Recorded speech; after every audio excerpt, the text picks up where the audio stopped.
పవన్ కళ్యాణ్ గారు అలీ గారు మంచి స్నేహితులు. వైఎస్ఆర్సీపీ పార్టీలో చేరారు అలీ గారు. ఇప్పుడు అలీ గారి పరిస్థితి ఏంటి?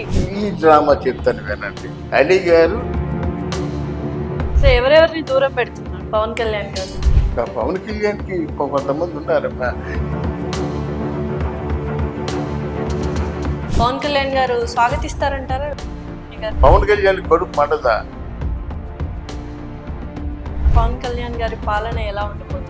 పార్టీని వదిలేస్తాడు.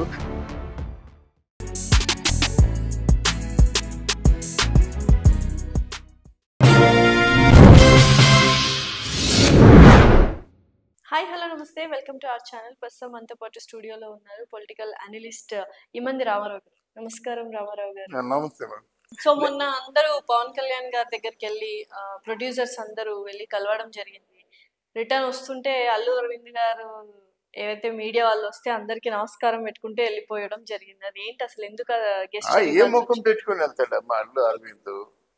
అంటే ఆ గెస్చర్ లో మీరు ఏవి పడితే అవి రాస్తున్నారు మహాప్రభు, మీ అందరికి ఒక పెద్ద శతకోటి వందనాలు అన్న సెన్స్ లో కూడా వస్తుంది. అవునమ్మా, ఇప్పుడు ఆయన మనసులో ఉండదా? శరీరానికి గాయమైనట్టయితే 2-3 రోజుల్లో మారిపోతుంది, కానీ మనసుకి గాయమైనట్టయితే అది మారదు. ఎప్పుడు ప్రజారాజ్యం టైంలో నుంచి వీళ్ళిద్దరి మధ్య కోల్డ్ వార్ జరుగుతుంది. దానికి సాక్ష్యంగా ఇక్కడ ఏంటంటే మొన్న పక్కగా వచ్చాడు కానీ శిల్పారవి క్యాన్వసింగ్కి ఇక్కడ రాలేదు. కనీసం ఒక 5 నిమిషాలు వచ్చి వెళ్ళిపోతే బాగుండేది. పవన్ కళ్యాణ్కి అంతర్గతంగా బాధ ఏంటంటే ఇండస్ట్రీ పాడైపోతుంది, దీంట్లో మార్పు రావాలని సౌత్ ఇండియన్ ఫిలిం ఛాంబర్కి వచ్చి మాట్లాడినప్పుడు ఒక్కరు సపోర్ట్ ఇచ్చాడమ్మా. ఈ సోకాళ్ళు పెద్ద ప్రొడ్యూసర్లు అందరూ పవన్కి అండగా నిలబడ్డారా? దేముల నాయక్కి అర్ధాంతరంగా టికెట్స్ కట్ చేసినట్టయితే ఓ సినిమా చచ్చిపోతారా బాబుని గగ్గోలు పెట్టినప్పుడు ఒక్కడు ఈ సోకాల్ ప్రొడ్యూసర్స్ మాట్లాడారా? అందరూ ఐకమత్యంగా ఉందంటే వాళ్ళందరూ వెళ్ళారు, కానీ పవన్ కళ్యాణ్ గురించి ఎవరైనా ఒక మాట అడిగారా? చాలాసార్లు జగన్మోహన్ రెడ్డి దగ్గరికి ఆఖరి చిరంజీవి గారు కూడా 2 చేతులు జోడించి నమస్కారం పెట్టినట్టయితే తిరస్కారం చేశాడు, ఒక్కడు స్పందించాడు. అదేంటది పద్మవిభూషణ్ అయినా నమస్కారం పెడితే ప్రతి నమస్కారం పెట్టలేదు ఏంటి? అది మంచిది కాదు జగన్ అని ఎవరో చెప్పారా? ఇన్నాళ్ళు నోరు మూసుకున్న వాళ్ళేమో ఇప్పుడు జగన్మోహన్ రెడ్డి పవర్స్ రాగానే కావలసి వచ్చాడా?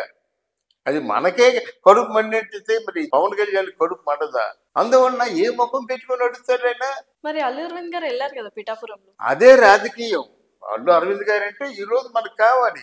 అంతేకాదు జనసేనను కూడా కలుస్తానని రిక్వెస్ట్ చేశాడు. జనసేనలో కూడా మీ అంటుంటాను ఏదో సేవ చేసుకుంటా అన్నాడు.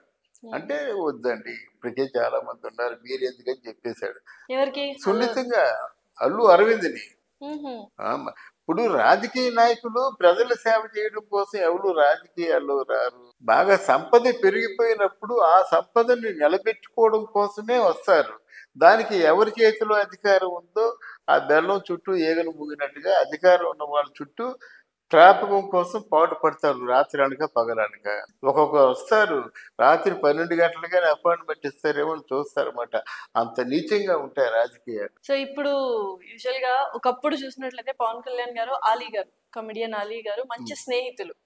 స్టేజ్ మీద వాళ్ళిద్దరు కలిస్తే ఆఫ్ స్క్రీన్ కావచ్చు ఆన్ స్క్రీన్ కావచ్చు చాలా మంచి ఫ్రెండ్షిప్ అనేది మనకు కనిపిస్తుంది. ఎప్పుడైతే వైఎస్ఆర్సీపీ పార్టీలో చేరారు అలీ గారు అప్పటి నుంచే కొంత వైరం స్టార్ట్ అయింది. అండ్ అలాగే చాలా సార్లు పవన్ కళ్యాణ్ గారు బాధపడిన సందర్భాలు కూడా మనం చూసాం. ఇప్పుడు అలీ గారి పరిస్థితి ఏంటి? మళ్ళీ ఆయన జనసేనకు రావాలి అని అనుకుంటున్నారు అని కొంతమంది ప్రచారం చేస్తున్నారు. అది ఎంతవరకు? అలీ గారు రెండింటా చెడ్డ రేవడి. అలీ గారు ఈ డ్రామా చెప్తాను వినండి. అలీ గారు వైసీపీకి ఎందుకు వెళ్ళావు అంటే, మీ మిత్రుడు జనసేనలో ఉన్నాడు కదా, వైసీపీకి ఎందుకు వెళ్ళావు అంటే ఆయన నన్ను పిలవలేదు అన్నాడు. దానికి పవన్ కళ్యాణ్ క్లారిటీ ఇచ్చాడు.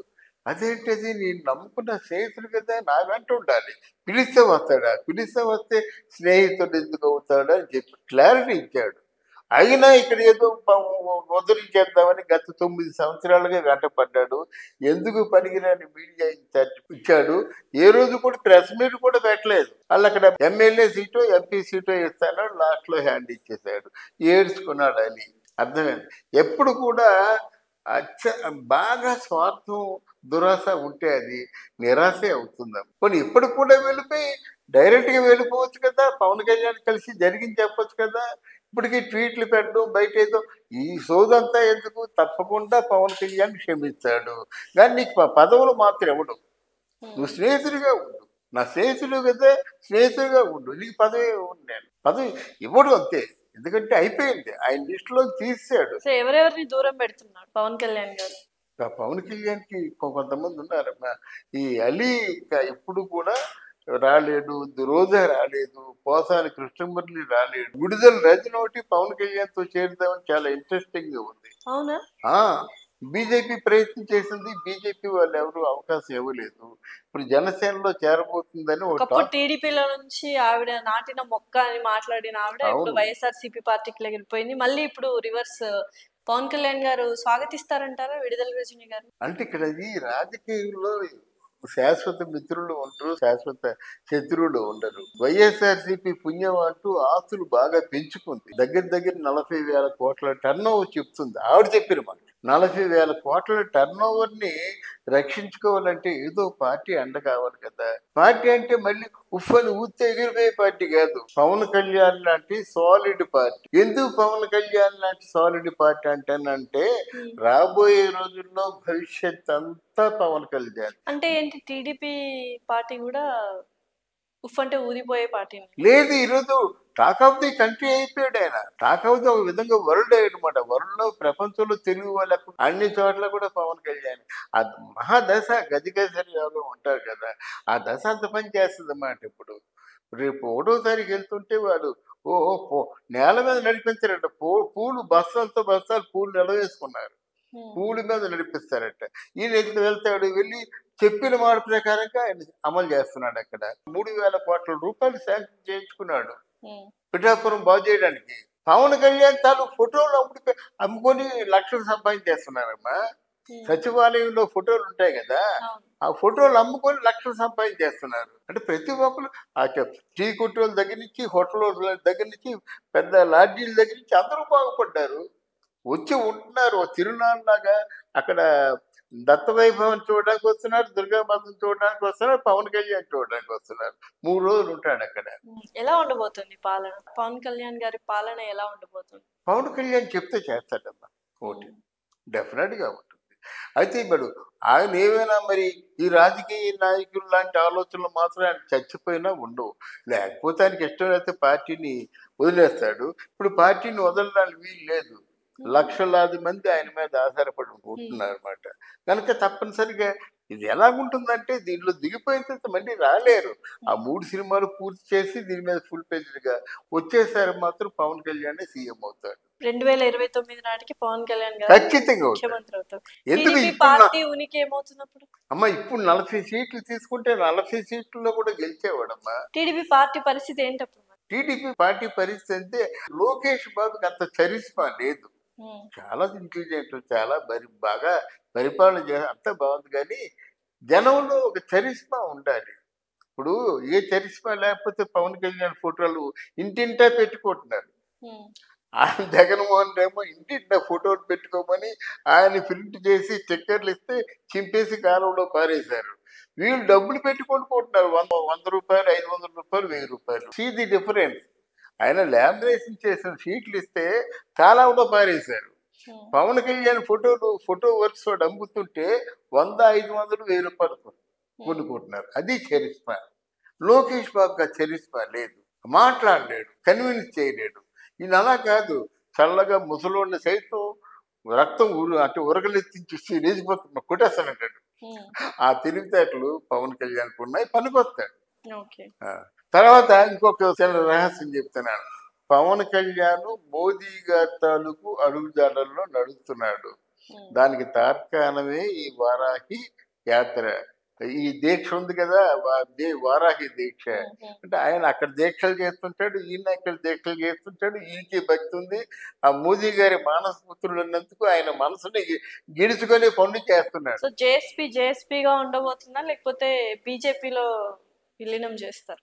అది ఎప్పుడో నేను చెప్పాను. నేను బీజేపీకి మానస పుత్రుడు అని చెప్పాను కదా. మానస పుత్రుడే, డెఫినెట్ గా అవసరమైతే అదే బీజేపీ ఇందాక మనం మాట్లాడుకున్నట్టు టీడీపీ పరిస్థితి ఏమవుతుంది అప్పుడు మీరు అన్నట్టు పవన్ కళ్యాణ్ గారు ఎక్కడ చూసినా ఆయనే ఉన్నారు. సో 2029 నాటికి ఆయన ముఖ్యమంత్రి కూడా అవుతారు అంటే అవును అంతకంటే అనుభవజ్ఞులు అందరికీ తెలిసిన వ్యక్తి చంద్రబాబు నాయుడు గారు. ఇప్పుడు ఏదైతే విజనరీ ఉందో ఆయన విజనరీ ముందు ఎవరిది పనికిరాదు అంటారు కదా. అవును సో అలాంటి ఆయన పవన్ కళ్యాణ్ గారు ఎదుగుతున్నారు, ముఖ్యమంత్రి అవుతారంటే చూస్తూ ఊరుకుంటారు.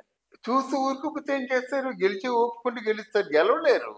ఇప్పుడు నెక్స్ట్ 29లో కూడా ఈ 79 వయసు వచ్చిన 80 ఏళ్ళ వయసు వచ్చిన తర్వాత పరిపాలిస్తారంటే మీరు ఓటేస్తారా? చెప్పండి. కొడుకుని లైన్ లో వాడు పెట్టుకుంటారు. నెక్స్ట్ కొడుకే ఉందండి.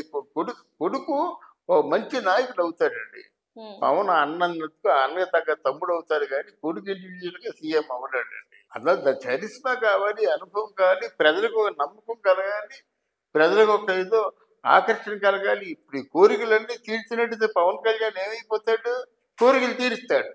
నయానో భయానో ఆయన నియోజకవర్గాల్లో మాత్రం మోదీని అడిగి ఆయన చెప్పిన ప్రామిసులన్నీ కూడా నెరవేర్చుకుంటాడు.